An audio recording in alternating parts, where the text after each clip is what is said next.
Hora de conversar com Mônica Bergamo. A Mônica tem informações sobre uma ação milionária contra, aliás, bilionária, dá para dizer, né? Contra a Enel, a empresa que fornece energia, mas muitas vezes deixa de fornecer energia para São Paulo e outras cidades. E aí, Mônica, conta as últimas. Bom dia para você. É isso aí, Megali. Bom dia a todos. A Advocacia Geral da União vai ingressar nesta sexta-feira com uma ação civil pública, Megali, contra a distribuidora de energia Enel, para que a empresa indenize os consumidores de São Paulo que foram afetados pela interrupção no fornecimento de energia do dia 11 ao dia 17 de outubro desse ano. Essa ação civil pública vai ser apresentada à Justiça Federal no Estado, ainda nessa manhã.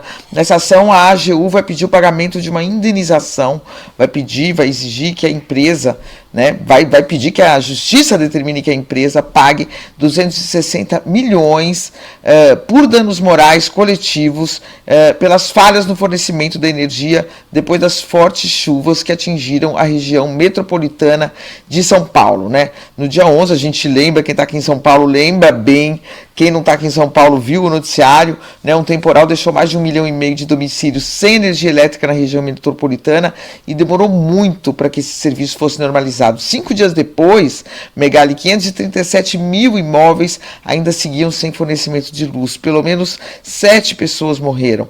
Então, enfim, um caos completo na cidade, A Enel é uma companhia italiana com participação estatal, é a concessionária do serviço de energia elétrica na Grande São Paulo, e aí foi aquele caos e começou aquele jogo de empurra, Na época, o prefeito Ricardo Nunes, ele era candidato à reeleição em São Paulo, e ele começou a cobrar uma intervenção do presidente Lula para que rompesse o contrato com a Enel, O Tarcísio de Freitas, governador de São Paulo, também endossou esse discurso.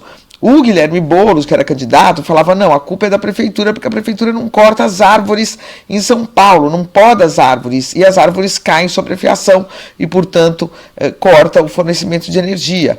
São Paulo hoje acumula o maior volume, Megali, de pedidos de poda ou de remoção de árvores em calçadas e praças sem resposta da prefeitura em 8 anos. Essa análise é da Folha de São Paulo sobre os registros do serviço 156.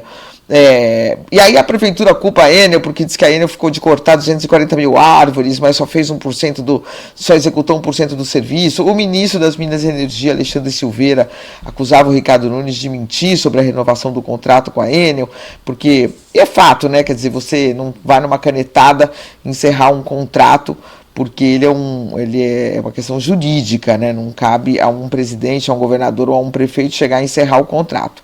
Fato é que houve esse caos e agora há essa ação. Lembrando só, tá, Megali, que essa ação vai tramitar na justiça e que muitas vezes ainda consegue na justiça reverter multas e reverter condenações, A Enel foi autuada, tem um outro levantamento que foi obtido aqui pela Folha de São Paulo por meio da Lei de Acesso à Informação, de novembro, dia 6 de novembro, publicada ontem, A Enel foi atuada em 700 milhões e depois de diversos recursos, na ANEEL, no caso, não era nem na Justiça, esse valor caiu para 597 milhões. É alto, mas conseguiu aí diminuir bastante o castigo inicial, Megali? Mas ainda assim não chega na casa do bilhão, Eu usei a expressão bilionário aqui, mas é uma ação milionária mesmo. Agora, a Enel, ela anunciou no mês passado, Mônica, um lucro de 6 bilhões de euros, um lucro mundial de 6 bilhões de euros, o que dá quase 40 bilhões de reais. É muito dinheiro. É um aumento de 16% em relação ao ano passado, e a gente não está falando de 12 meses não, tá? Só nos 9 primeiros meses de 2024. Então esse número vai crescer ainda. É uma empresa muito rica e que tem toda a condição de pagar uma indenização desse tamanho. Não é um valor que vai quebrar a Enel. A gente vai quebrar, não tem condição. E quer saber, se quebrar, empresas quebram. Se quebrar o supermercado em frente à minha casa, é ruim. Talvez não tenha outro. Talvez aquilo vire um terreno baldio, cheio de ratos. Quebrou uma empresa de fornecedora de energia, aparece outra. São Paulo não vai ficar sem energia elétrica. Se tiver que quebrar, paciência. Mas não é o caso.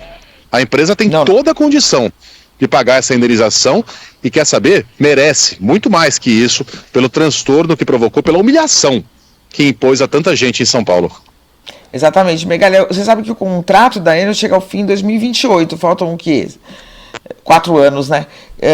E aí alguns especialistas que foram ouvidos por diversos veículos falavam que se você for romper o contrato com a Enel, olha a encruzilhada, né? Um processo na justiça pode demorar mais do que 4 anos, né? Então, talvez não dá para contar só com isso, né? Poderia ter uma atitude dessa, mas é isso. Enquanto isso, vai com multa, vai com ação para pressionar a empresa para continuar, para melhorar os seus serviços aqui em São Paulo, né? E tem outras reclamações em outras partes do Brasil em que ela também é concessionária, enfim, complicado. Só para informar o resto do Brasil é ótimo, né? Todo o Brasil, Carla, a gente já falou no horário local, mas dessa vez não está acontecendo uma catástrofe energética em São Paulo, né? Embora sejam o quê? 60 mil pessoas ou 60 mil residências? Não, 42, cerca de 40 e tantas, né? No começo do dia eram 12 mil, sei lá, 15 mil, e agora pulou para 40 e tantos mil. Eu vou entrar aqui para trazer o número certinho, mas é isso, não tem nada. 45 mil, o Ivan Brandão passou a colinha ali do lado de fora. Ontem choveu demais, durante a madrugada choveu demais, mas nesse momento não. Né? Nesse momento a gente tem a cidade com garoa em alguns pontos, mas não tem chuva muito forte não. E 45 mil pessoas sem energia elétrica neste momento. É muita coisa, mas para quem já teve 400 mil pessoas, 500 mil... 1,5 milhão de domicílios. 1,5 milhão. O máximo, né? 1,5 milhão. 1,5 milhão vezes... O quê? 3, 4? Quando se for um supermercado, imagina quanta gente trabalha lá dentro. É um caos. Mônica Bergamo volta segunda-feira com outros assuntos sempre exclusivos. Bom fim de semana, Mônica. Bom fim de semana para todos.